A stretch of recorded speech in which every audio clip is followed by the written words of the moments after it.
Hi, this is Mr. Eric Little here at Smyrna High School, Spanish 1. If you're a student with Miss Lopez, this video is for you as well. And in today's video, we're going to discuss how to access the different materials for Spanish class, all the different things that you'll need in order to succeed and get your work done. Parents, I hope this is helpful for you to also assist your student. And to answer any questions we may have had, week 1 was a learning experience for us all. We've learned a lot of the technical issues and troubleshooting things now that we're in week 2. And so my hope is that this video, which you can watch as many times as you need, and I would hope you do if you need, sort of reduce some of the frustration that we've had and be able to move forward and focus on the content of Spanish so that you can get your work done, get your credit, that you can learn Spanish and enjoy this new skill that you're developing. And so first off, when you're working with technology, you've got to remember a few things. You need a reliable Wi-Fi. You need to close out your tabs and browsers and background programs. If something doesn't work the very first time, pause and give it a few seconds to load. I know some of you in class have been impatient. You just keep tapping on the phone and you have to give it a chance.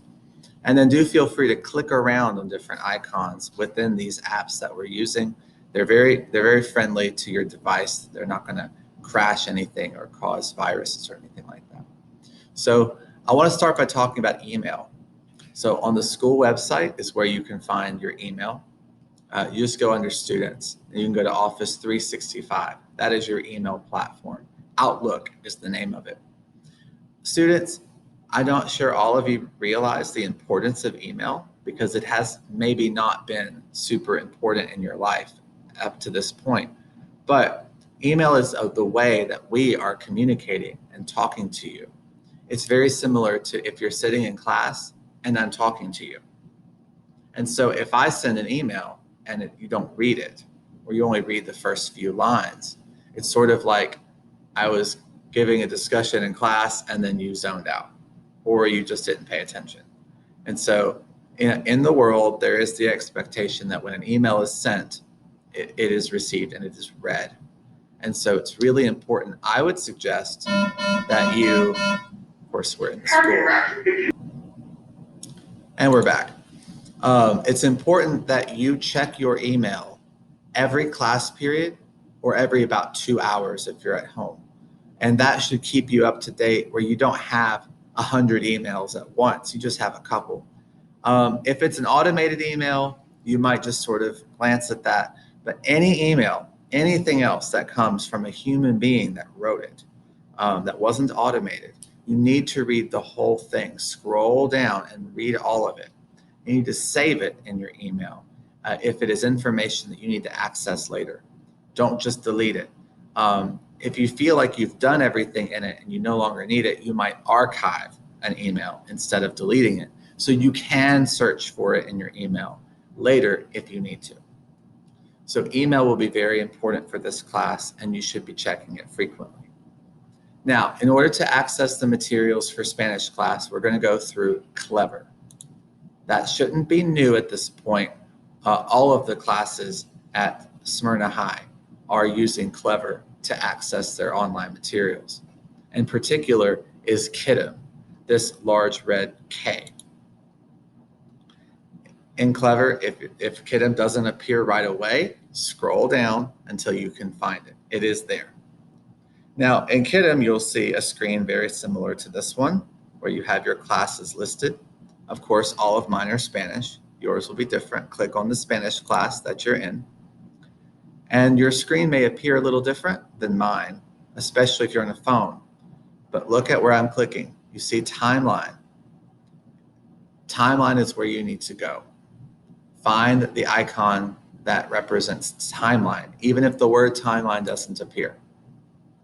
Find it. And then somewhere on your screen, you will see these rectangles with this arrow and target. These you can click on, and this is what you need to click on. Now, some of you have clicked, okay, August 24 to 28, that's this week. You click on that button, and then There's nothing there except this brief description. Nothing else can be clicked on. It's blank. There must not be work for Spanish. Well, that's not true. This is a placeholder and organization that Kidam uses. So if you click on something and it doesn't give you any sort of attachment or any information, go back to timeline and click on the next rectangle. This one, vocabulary 1A part 2. And here's one, to-do list of all work. I bet that's where I've got to click to find what all I need to do this week. And lo and behold, here we have a document that we can download. It's Microsoft Word. You can use Microsoft Word documents and open them in your browser if you're signed in to Office 365 with your student account. If it asks you to pay for it or to download Microsoft Word, you probably have an older computer, which will work, but you don't want to try to open it within your computer. You want to open it within the browser. And so now I have a blank screen. Must not have done anything, right? Not true. In Kidam, often when you click on a document, it goes to this blank screen, and then at the bottom you see the document has downloaded. It's entered into your downloads file. So if you find yourself on any device or computer where you have that blank screen, go to your downloads folder. On my computer, it's here. Go to your downloads or files folder and see if it didn't download. It probably did. Now, this is an example. This is week 2's lesson plan. And this is your to-do list.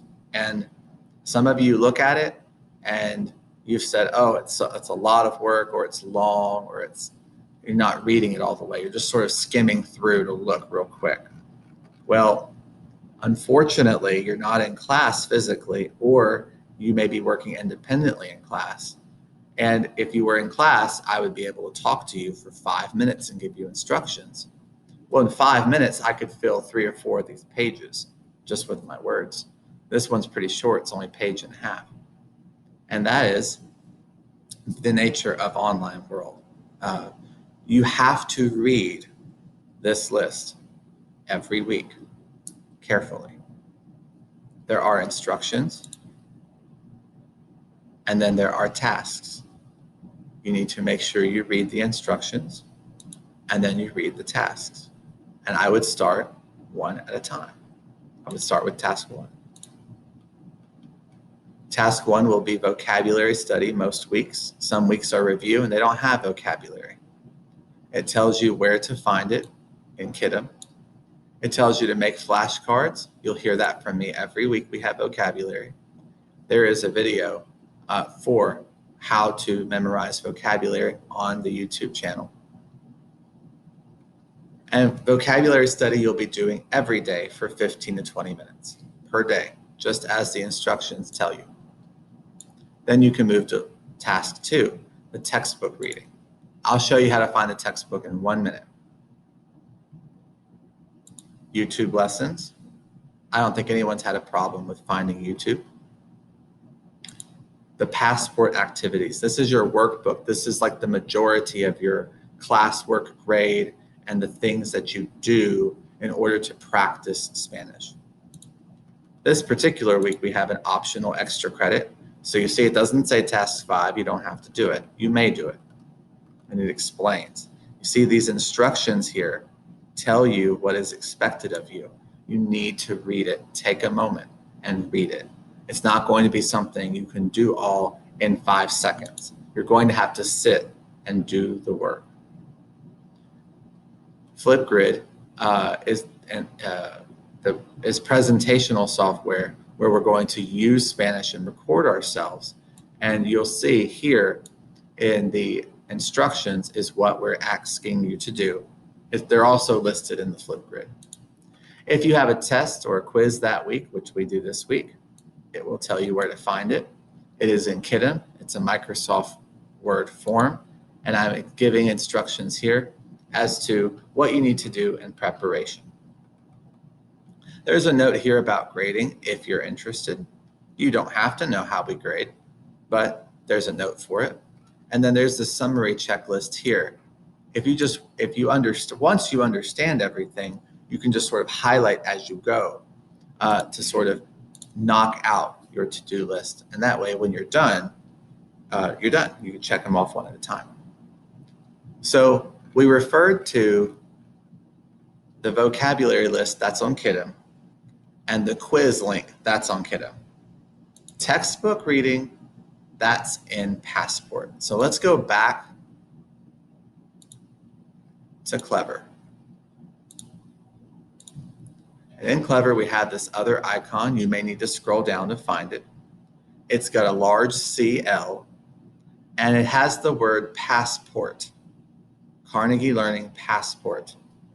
You may have a different icon that just has CL. It doesn't say the word Passport.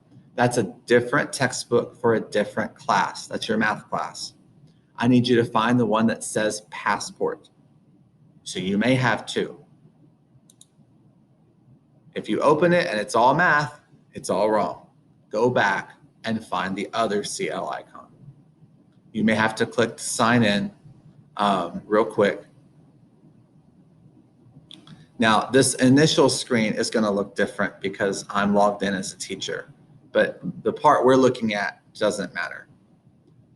Normally, if you're looking for your activities, you will have large blue boxes that say week 1, week 2, etc.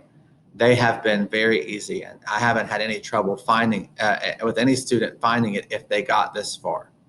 But here's what we've had issues with, is finding the resources tab that you see here.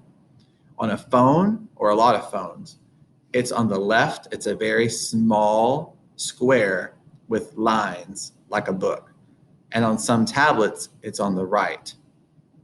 So you're looking for some sort of menu, some sort of icon of a menu. There were several icons on some of those. So you need to click all the different ones until you can find where it drop down gives you the choice of resources. Once you find resources, you're good to go.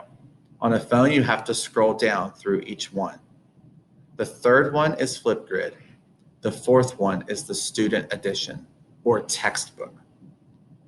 So let's go to the textbook first.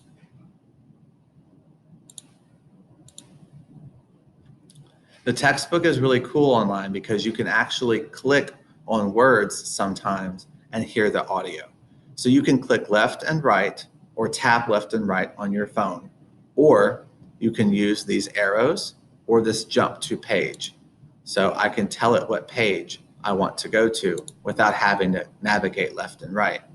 And once I'm in the textbook, on some of the vocabulary pages, you can actually click the word, or in this case, the alphabet letter, and it will tell you how to pronounce it. It will pronounce it for you.